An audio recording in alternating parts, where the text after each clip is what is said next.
G'day guys, how are we going? Well, I'm going to show you how to do a hill start recovery in your full drive.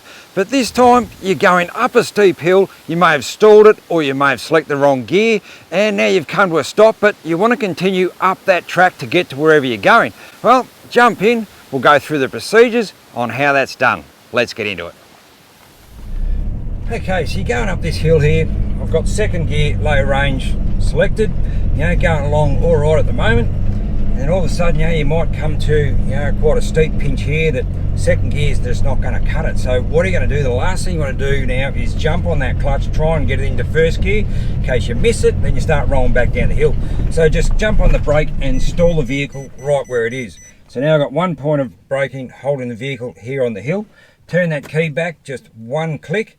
You don't want to go back 2 clicks, because then if you lock your steering wheel, then you've got all sorts of trouble to try and get that unlocked. So steering wheel won't lock while you only go back 1 click. I've got 2 points of braking now. I've got the gearbox, it's still in second gear, low range with the engine, so that's all locking it up there as my second point of braking. And then you want to pull on that handbrake. Now I've got 3 points of braking, holding the vehicle right here on this hill, not going to go anywhere.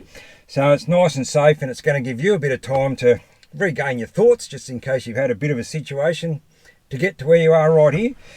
So what are you thinking now? So now you've got to get the engine started so you can continue up the hill. Well, at this point here, you've got probably 2 options on what you can do here. You could either, as I showed you in the last video, where you could reverse back down the hill again. You might have a washout, 10-15 metres back behind you with some nice flat ground.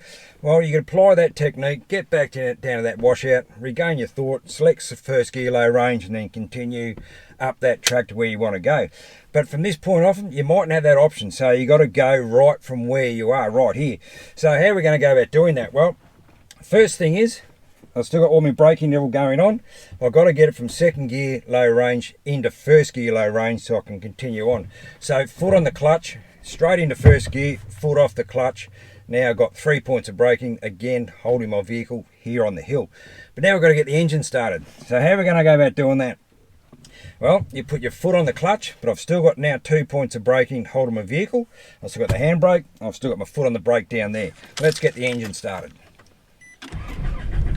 Righto, engine started, and you want to continue up that hill. Now, if you're any good at the old heel and toe situation, this is probably a handy technique if you know how to do that, where you can still apply your foot on the brake there and get the accelerator at the same time and weave your way up while you let your foot off the clutch. But for me, I'm just going to use the old handbrake, get the revs up a bit like how I was taught, to do a handbrake start all those years ago out on the road. So I'm going to apply that technique right here. So I'm in first gear low range, ready to go up this hill.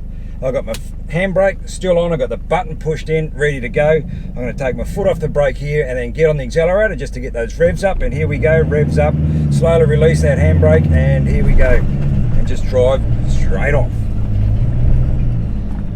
So practice those, guys, and stay safe out there in tracks, and fair chance I'll see you out here someday, I reckon. Catch you later on.